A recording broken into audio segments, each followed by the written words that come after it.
like many of you, I enjoy this time of year.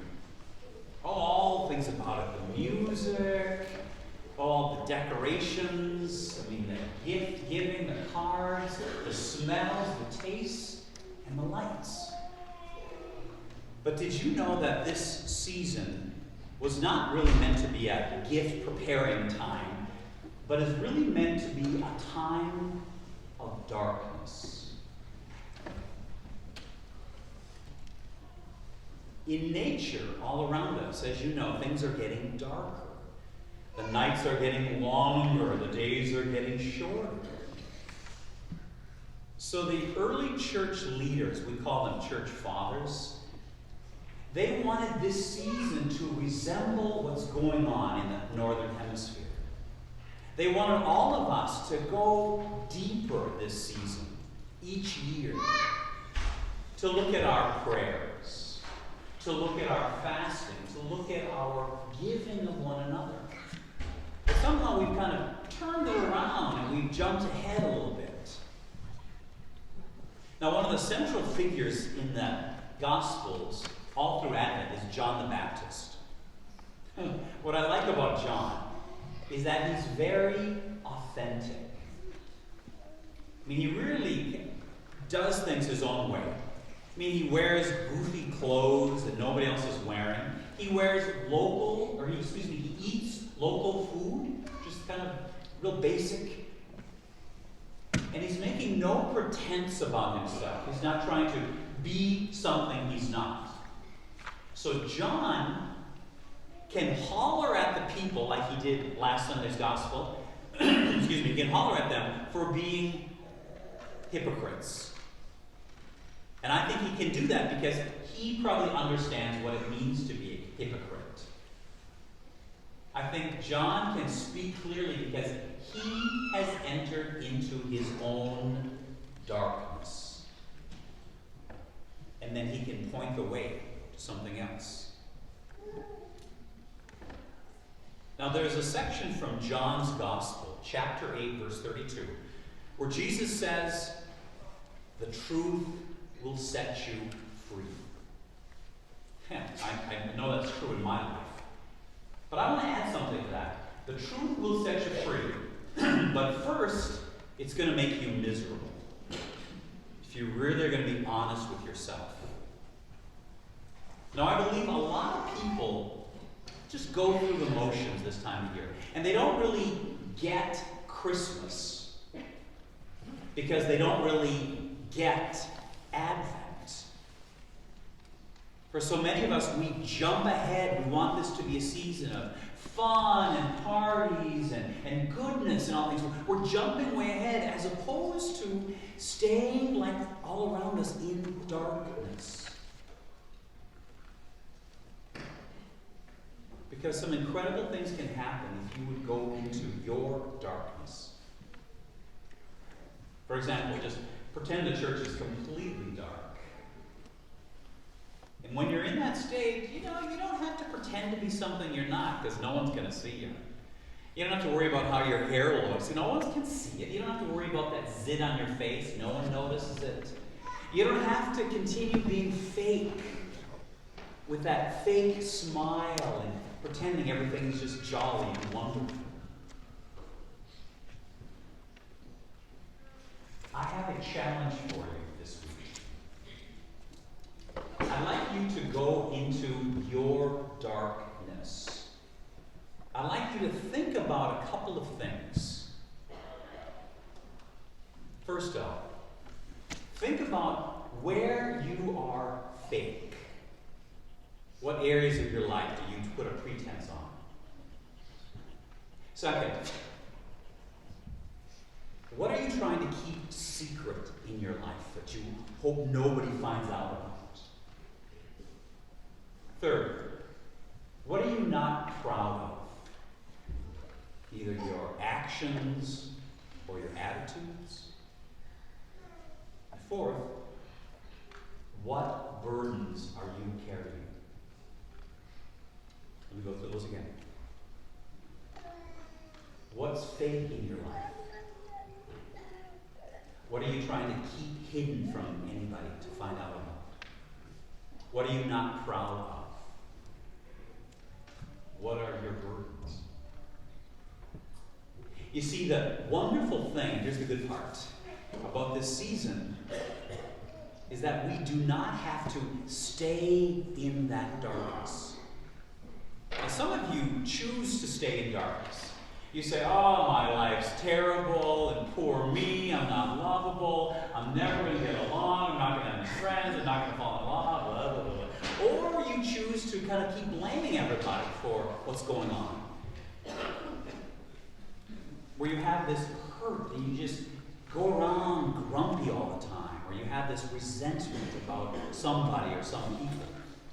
Or you're just angry at everyone. Well, let me tell you, for me, I have carried around a resentment toward a family member for years because of how he acts.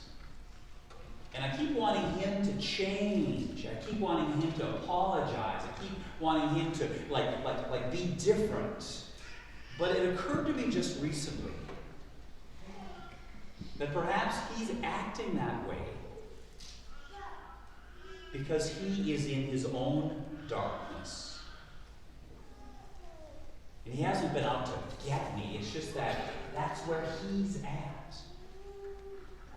And it's like I had my eyes opened of recent to say, wow, I don't have to carry around this resentment anymore. I don't want to keep expecting him to be different or him to apologize. No. But instead, I realize that what I need to do is move on toward forgiveness. Move forward in my life. So what I plan to do is take some prayer time this week, really focus on the relationship, and then I'm going to go to the sacrament of reconciliation. Yeah, priests, we do it also. We go to another priest. I'm going to the sacrament of confession. Because, as I said, here's the best part. We don't have to stay in darkness. This is the Sunday of light. As you recognize on your Advent wreath, there's one candle that's a different color, or there's a ribbon. Like if you look up here, there's one ribbon that's a different color. That's because the church fathers wanted this to be a deepening time, a time of going and looking at yourself. But then they also recognize that it's meant to be on this third Sunday, Gaudete Sunday, which means joy. That we don't have to stay in that dark place.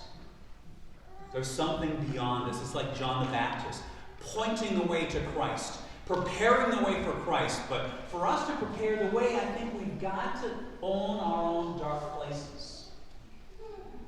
We've got to recognize our own faults.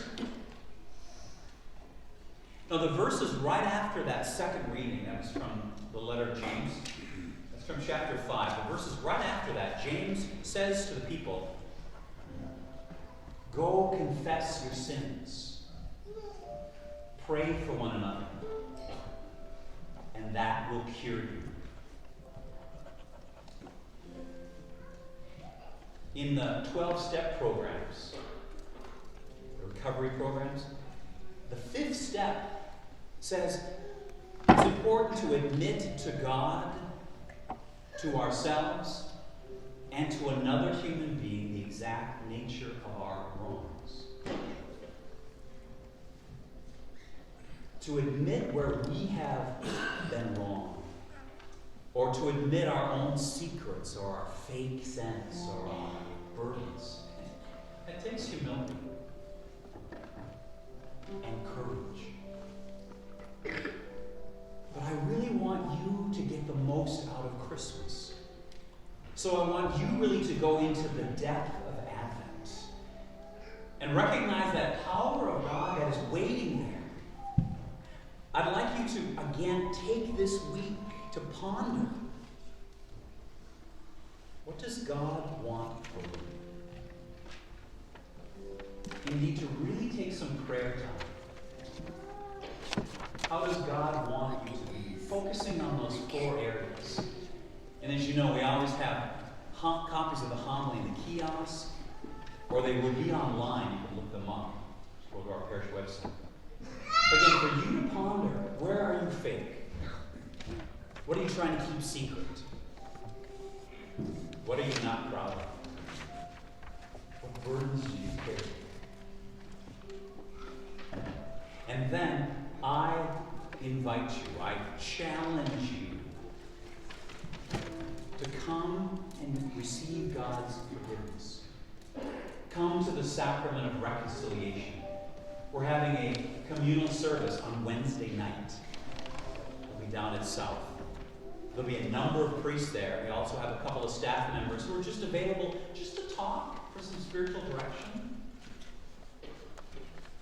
For many of us, we don't really get Christmas because we don't get what this season's about. This is about a deepening time. So many of us want this to be the happy time and Advent and bells and whistles and all of this stuff, but not yet. It's not until we can own our dark places,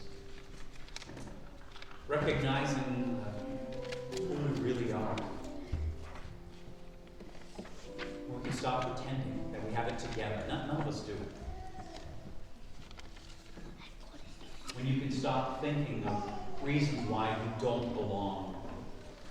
Because you're always going to find reasons why you don't belong. That's never true. You do belong. This is your time to enter into God's grace and God's forgiveness for you. Come into the light. Accept